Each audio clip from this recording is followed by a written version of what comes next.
네, 오늘도 아토믹 헤비츠를 읽고 이야기해보려고 합니다. 책을 다 읽었어요. 네, 저번에 이제 287쪽까지 이야기했었는데 오늘은 288쪽부터 부록 주석이 329쪽부터 시작되거든요. 328쪽까지 이렇게 마지막 파트를 읽었습니다. 읽으면서 제 삶에 적용할 만한 부분이 무엇이 있었는지 이야기해 볼게요. 처음에 이제 288쪽 파트에서는 지루함을 견디는 힘에 대해서 얘기합니다. 골디락스 법칙이라는 이야기도 하는데요. 뭐냐면 내가 어느 정도의 성공감을 느끼지만 도전할 지점이 있는 그 구역을 골디락스 법칙이라고 한대요. 그러니까 인간이 자신이 할 수 있는 적합한 일을 할 때 동기가 극대화되는 경험을 한다는 것이다. 지나치게 어려워서도 안 되고 지나치게 쉬워서도 안 된다는 거죠. 그래서 이제 마틴이라는 코미디언 사례를 들면서 이 사람이 10년 동안은 정말 열심히 배우고 4년 동안은 수련하고 그 이후 4년에는 본인이 그동안 노력해왔던 거에 대한 보상을 받았던 그 경험을 이야기하면서 항상 이 사람은 코미디 연습을 할 때 자기가 이미 잘하는 것을 하면서 성공 경험도 하고 동시에 시도도 해보는 거예요. 새로운 시도를 하면서 그러다 보면 몇 개 시도했을 때 모든 게 성공하진 않잖아요. 어떤 개그에는 사람들이 아예 묻지 않는 경우도 있단 말이죠. 그런 실패 경험을 하면서 계속해서 조정해 나가는 거죠. 성공 경험을 늘릴 수 있도록. 그래서 만약에 오늘 내가 10개의 개그를 던진다고 하면 6개 정도는 항상 성공할 만한 그런 안전한 개그를 하는 거고 그걸 통해서 성공감을 느끼고 나머지 4개 정도는 좀 새로운 도전을 해보는 거죠. 그런 얘기를 합니다. 그러면서 전문가와 아마추어의 차이에 대한 이야기를 하면서 이들의 차이는 바로 지루함을 얼마나 견디는가에 있다고 하거든요. 습관이 일상이 되면 흥미와 만족감이 줄어든다. 지루해지게 되는데 그걸 견디면서 그 지루함 속에서도 계속 하는 거예요. 지루함과 사랑에 빠져난다. 저 같은 경우도 사실 오늘 같은 경우는 지금 제가 있는 이 공간이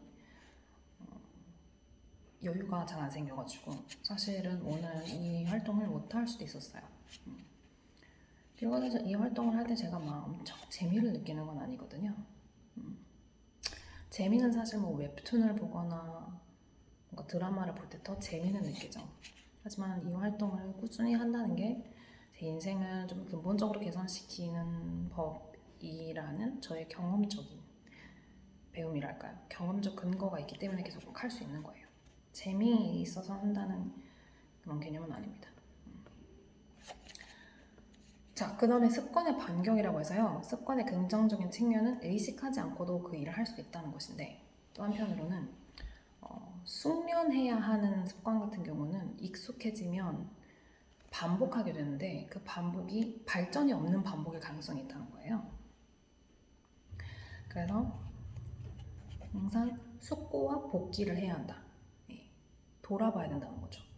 그래서 이제 예를 들어 뭐 양치하는 것도 뭐라고 했어요? 운동화끈을 묶는 것 같은 거는 숙련도가 필요가 없잖아요. 그건 그냥 반복하기만 하면 되거든요. 근데 뭐 예를 들어 내가 변호사로서 근무를 하는데 그러면 사실 더 숙련된 변호사로서 일을 하기 위해서 계속해서 노력을 더 하고 발전해 나가야 되잖아요. 그런 경우에는 숙고와 복기가 필수적으로 필요하다는 거예요. 이것은 모든 습관에서 장기적인 증진을 돕는다. 실수를 깨닫게 해주고 실력을 향상시키는 경로가 어떤 것인지 숙고할 수 있게 해주기 때문이다.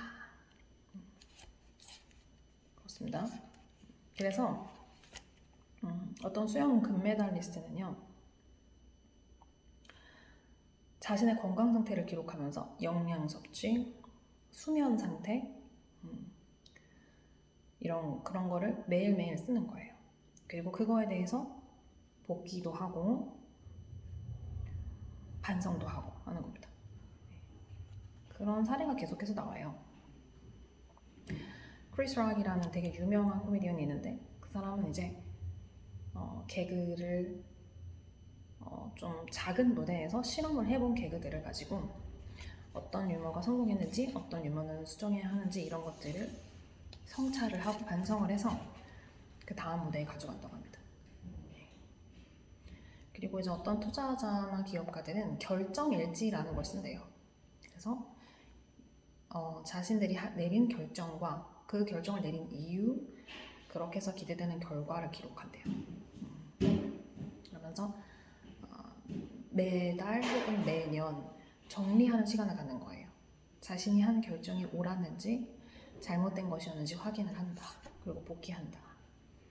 그러면서 이제 이 작가가 제안, 그러니까 본인이 했다라고 말하는 게 있는데 3가지 질문을 한대요.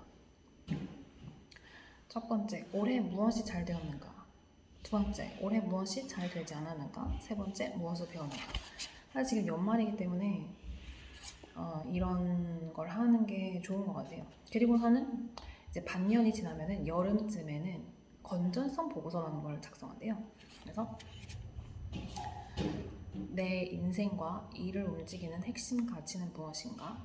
어떻게 하면 지금 여기서 나답게 살고 일할까? 세 번째, 어떻게 하면 미래에 더 높은 기준을 세울 수 있을까? 이거를 6월 달에 한 번 하고 12월 달에 한 번 하면 사실 몇 시간 들지 않지만 이게 되게 중요하다는 거죠. 사실 저도 제가 최근에 영상에서 나의 삶에 대해서 만족하지 않는다라고 인정을 하고 나니까, 내 현실에 대해서 확실하게 좀 직면을 하고 나니까 그러면 어떻게 하면 개선할 수 있을까 이런 생각이 들더라고요. 그러면서 나는 어떻게 살고 싶은지, 어떤 정체성을 가지고 있는지 이런 거를 돌아보게 된 거죠. 저 같은 경우는 올해 좀 밖으로 나오는 시도들을 많이 한 것 같아요. 지금 이 공간도 그렇고 그러니까 이전에는, 지금은 날라갔지만 유튜브 채널 여러 개 운영했었는데 항상 잠옷을 입고 촬영하거나 이제 집에서 촬영을 했었고,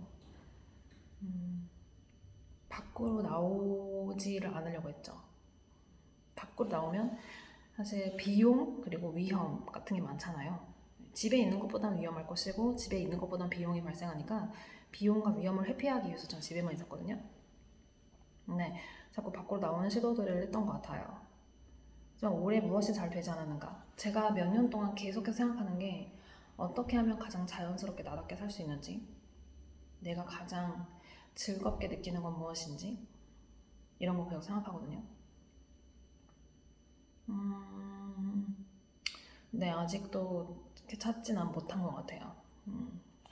하지만 그래서 찾고 싶어요. 내가 어떻게 하면 가장 자연스러운 나다운 모습을 살 수 있고, 가장 자연스러운 내 모습은 무엇이고, 내가 재밌게 느끼는 건 무엇인가. 그 일환으로 저는 이제 이런 활동을 하는 거예요. 계속해서 나를 돌아보고. 네, 그 다음에 이제 너무 나의 정체성을 확고하게 잡아서 스스로의 가능성을 제한하지 말라 이런 얘기를 하거든요. 네. 뻣뻣한 것은 부서진다. 유연한 것이 승리한다. 이런 얘기하면서, 예를 들어 나는 운동선수야 이렇게 정체성을 정해버리면, 내가 부상당해서 운동을 더 이상 못하게 되면 정체성이 부서지잖아요. 그러니까 그것보다는 나는 단련되고 믿을 만한 사람이야. 예를 들어 이런 식으로 정체성을 정한다면은, 나는 설령 몸이 다 부서져도 단련되고 믿을 만한 사람으로 존재할 수는 있거든요. 사실 이것도 내가 믿을 만한 사람이라고 스스로 정체성을 규정했는데, 때때로 내가 거짓말을 하는 날이 올 수도 있고, 때때로 내가 누군가에게 믿을만 하지 못한 사람으로 낙인 찍힐 수도 있잖아요. 그럼 또 정체성이 부서지는 거잖아요. 그래서 어찌 보면 이 정체성이라는 게 양면이 있는 것 같아요. 정체성이 있으면 내 삶의 중심이 되면서도 그 삶의 중심이 흔들리는 일이 왔을 때 어떻게 일어날 것인가, 어떻게 그 정체성을 수정할 것인가, 이런 유연함이 필요할 것 같다는 생각이 들었습니다. 자, 그 다음에 이제 에필로그인데요. 네. 단 한 번의 1% 변화가 아니라 수천 번의 1% 변화다. 원자와도 같은 작은 습관들이 쌓여 무더기가 되면 전체 시스템을 이루는 각각의 기초 단위들이 된다. 이런 얘기를 하는 겁니다. 네. 그 다음에 이제 부록인데요. 행복에 대해서 이 사람이 표현하는 방식이 좀 흥미로운데요. 행복은 단지 욕망이 없는 상태다. 자신의 상태를 변화시키고 싶은 열망이 없다면 현재 상황에 만족하고 있는 것이다. 행복은 즐거움을 획득하는 일에 관한 것이 아니라 욕망이 없는 상태에 관한 것이다. 되게 흥미롭지 않아요? 네. 그래서 행복은 일시적인 거다 이렇게 표현을 해요. 왜냐하면 인간은 늘 새로운 열망이 뒤따르기 때문이다. 그래서 행복은 한 가지 욕망이 충족된 상태와 새로운 욕망이 형성되는 상태 그 중간에 존재한다. 예. 그래서 항상 만족한다면 뭔가 부족함을 느끼지 못한다면은 더 나아가고 싶은 생각도 들지 않겠구나. 제가 옛날에 했던 친구가 그랬었거든요. 약간 안분지족하는 거를 선호하는 친구였어요. 그러다 보니 뭔가를 어떤 열망 같은 거를 안 느끼고 사는 사람 같다고 해야 되나? 그러니까 자기 삶의 수준이 이 정도면은 그 친구애가 삶에 대해 갖는 기대는 이 정도였던 거죠. 그러니까 그냥 살아가는 것만으로도 이미 기대가 충분히 충족되어가지고 어떤 열망을 가질 필요가 없었던 거예요. 근데 그 친구랑 어울리면서 제가 무기력감을 많이 느꼈던 것 같아요. 뭔가 왜냐면 사람이 이제 살면서 계속해서 어떤 이런 열망에 의해서 동기화되는 경우가 많은데 그 친구와 있을 때는 같이 존재할 때는 그런 걸 도통 느낄 수 없었기 때문에 뭔가 숨막히게 답답하고 힘들었던 것 같아요. 예. 계속해서 뭔가 앞으로 나아가는 그런 게 설령 힘들더라도 재밌는 것 같습니다. 예. 예, 호기심이 있는 것이 똑똑한 것보다 낫다. 호기심은 계속해서 움직이게 만들잖아요. 네. 그렇습니다. 그런 식의 얘기들이 나오고 그래서 이런 얘기 안 해요. 만족감은 좋아하는 것에서 원하는 것을 뺀 것이다. 그러니까 원하는 것이 굉장히 작다면 항상 만족할 수 있는 거예요.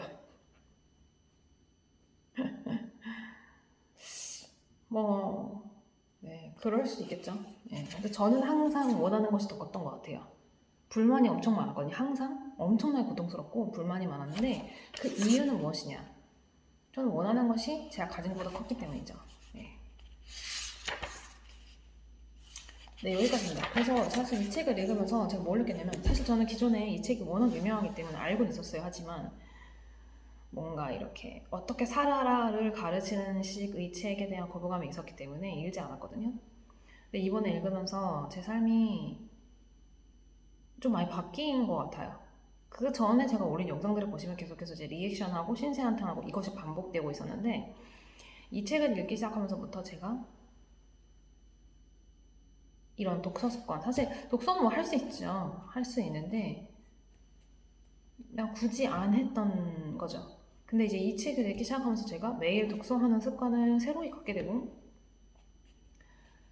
그를 통해서 나의 관심사를 기록해야겠다 이런 생각이 들어서 또 다시금 이제 뉴스 관련된 콘텐츠를 하게 되고 근데 그 전에도 제가 뭐 영어 원서 읽기 콘텐츠라든지 뉴스 팟캐스트 정리하는 콘텐츠 이런 걸 다른 채널에서 했었거든요.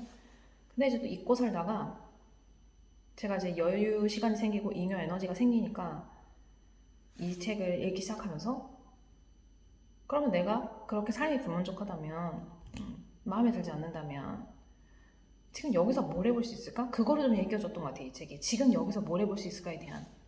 그래서 저는 사실은 막 뜬구름 잡는 얘기나 이런 것보다는 지금 여기서 내가 무엇을 실천할 수 있는지에 대해서 강력하게 얘기해주는 그런 책들을 좋아하거든요. 그래서 제가 이제 아토믹 헤비츠를 한 번 더 읽을 생각인데 몇 번 더 읽을 수 있고요. 근데 뭔가 의사결정 능력이나 습관, 사고방식, 신념체계, 무의식, 어떤 믿음 이런 것들과 관련된 삶을 좀 근본적으로 건드리고 근본적인 어떤 원칙이나 통찰과 관련된 그런 책들을 좀 읽으면서 제 인생을 돌아보고 제 삶에 적용하는 그러한 일을 앞으로도 계속 해나가려고 합니다. 그래서 여기서 사실은 되게 인정받는 느낌이 들었던 게 뭐냐면 저는 사실은 뭐 기복 없이 매일 하는 거를 선호하는 편이거든요. 근데 사실 리액션이라는 활동은 어때요? 일단은 매일 할 수가 없어요. 리액션은 사실은 그러기에는 뭐 그렇게까지 리액션 할 만한 프로그램이.